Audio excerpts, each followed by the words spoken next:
नमस्कार, प्रतीक्षा रेसिपीजमध्ये आपले खूप खूप स्वागत आहे. आज आपण बैलपोळा विशेष रवा गुळाच्या सारणातल्या गोड पुऱ्या बघणार आहोत, ज्याला की सांजोऱ्यासुद्धा म्हणतात. ह्या वर्षी बैलपोळा जो आहे ना, तो पूर्व नक्षत्रामध्ये आला आहे. त्यामुळे आपल्याला आवर्जून ह्या गोड पुऱ्यांचा नैवेद्यच बैलपोळ्यासाठी बनवायचा आहे. अगदी लग्न समारंभांमध्ये ज्या गोड पुऱ्या बनवतात ना, तीच रेसिपी आज मी तुमच्याबरोबर शेअर करणार आहे. इथे आवाज बघा किती छान खुसखुशीत झालाय. आता पुढे गौरी गणपतीसुद्धा येत आहे, तर त्याकरता सुद्धा तुम्ही ही रेसिपी बनवू शकता. खूप छान होतात. आणि हे रव्याचं सारण बघा, अतिशय मस्त गुळाच्या पाण्यामध्ये भिजलेलं आहे. अचूक पद्धत आणि अचूक प्रमाण सांगितलेलं आहे, तर व्हिडिओ कुठे स्किप न करता शेवटपर्यंत बघत राहा. रेसिपीला सुरुवात करूया. इथे मी 1 कप रवा घेतलेला आहे. जाडसर आहे, अगदी बारीक नको आहे आपल्याला रवा.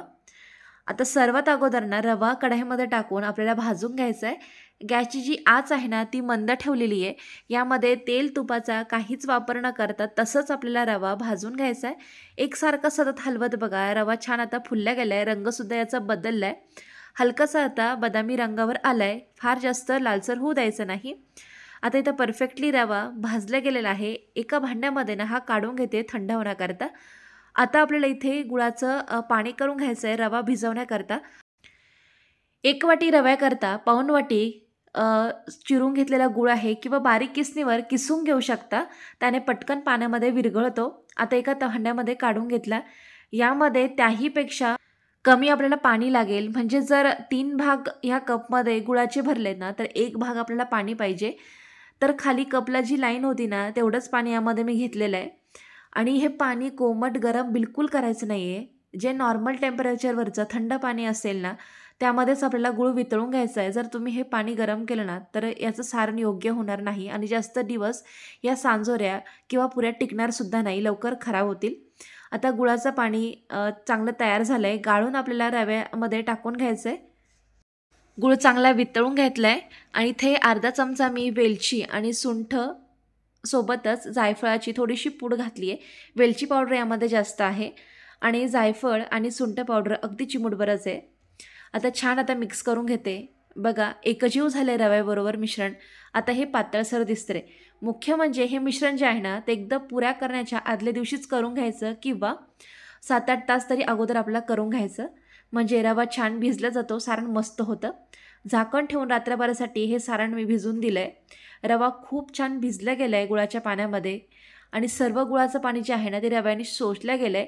सारण अगदी परफेक्ट मस्त बनवून तयार झालं आहे. ओलसर आहे, कोरडं बिलकुल नाही आहे आणि गोडवासुद्धा या रव्याचा खूप छान तयार झाला आहे. अगदी मस्त मोकळं सुटसुटीत आहे, पण ओलावासुद्धा आहे. अगदी परफेक्ट सारण तयार झालं आहे. आता इथे आपण कणिक मळून घेऊयात. त्याकरता इथे मी अर्धा कप मैदा घेतला आहे आणि अर्धा कप गव्हाचं पीठ घेतलं आहे. जे गव्हाचं पीठ आपण वापरणार आहोत ना, ते अगदी बारीक सुती फडक्यावर चाळून घेतलेलं असावं. म्हणजे या सांजोरा ज्या आहे ना, त्या छान खुसखुशीत होतात. 2 चिमूट यामध्ये चवीपुरतं मीठ घातलं. पाणी घालून जसं आपण कणिक भिजवतो अगदी तसंच मळून घ्यायचं आहे. फक्त थोडंसं घट्टसर मळून घ्यायचं, म्हणजे याच्या आपल्याला छोटे छोटे चाणक्या लाटायला सोपं जाईल. संपूर्ण इथे मैदा वापरू शकता किंवा गव्हाचं पीठसुद्धा वापरू शकता. फक्त गव्हाचं पीठ घेताना ते एका सुती फडक्यावर चाळलेलं असावं, म्हणजे छान खुसखुशीत अशा ह्या पुड्या होतात, नरम पडत नाही. आता कणिक भिजून झाले. एक साधारण 5 मिनटासाठी हे मी भिजवून घेतलं. जास्त वेळ भिजवण्याची गरज नाही आहे. यावर आता थोडंसं तेलाचा हात घेऊन आपण पुन्हा एकदा मळून घेऊयात, म्हणजे छान हे मऊ तयार होईल. आता याचे छोटे छोटे आपल्याला गोळे तयार करून घ्यायचे, कारण याचे आपण छोटे छोटे पानं लाटणार आहोत, म्हणजेच चणक्या लाटून घेणार आहोत. तर सुकं गव्हाचं पीठ घेतले, लाट्या तयार आहे. आता हा छान याचे पातळसर आपल्याला असे पानं लाटून घ्यायचे.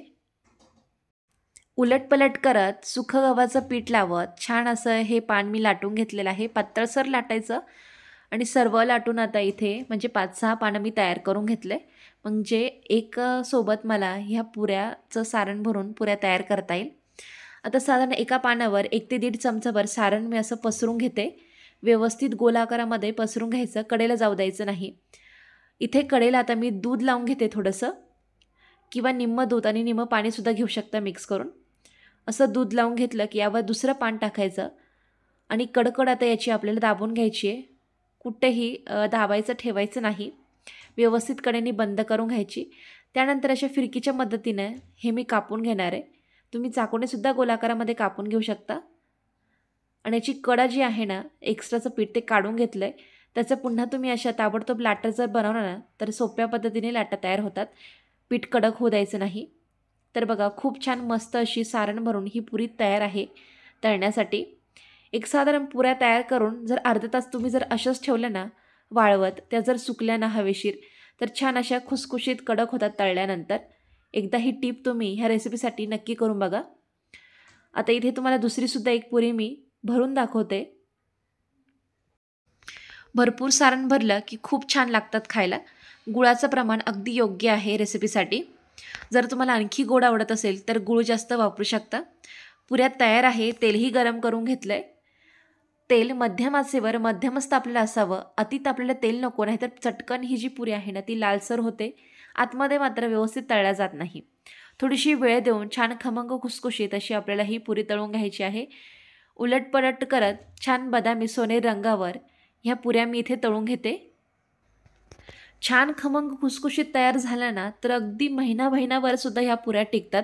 बिलकुल खराब किंवा अत्तड होत नाही. आणि सारण जर तुम्ही अचूक पद्धतीने थंड पाण्यामध्ये जर गूळ वितळून बनवलं ना तर ते सारणसुद्धा खराब होत नाही. सर्व पुऱ्या अशाच तळून मी तयार केलेल्या आहेत. बैलपोळ्यासाठी किंवा गौरी गणपतीच्या नैवेद्यामध्ये नक्कीच ही रेसिपी करून बघा. केल्यानंतर कशा झाला हे कमेंटद्वारे कळवलं विसरू नका. तसेच रेसिपी जर आवडली असेल ना तर व्हिडिओला लाईक करा, शेअर करा, चॅनलला सबस्क्राईब करा. पुन्हा भेटूया असे एका छानशा मस्त नवीन रेसिपीबरोबर. व्हिडिओ बघितल्याबद्दल तुमचे खूप खूप धन्यवाद.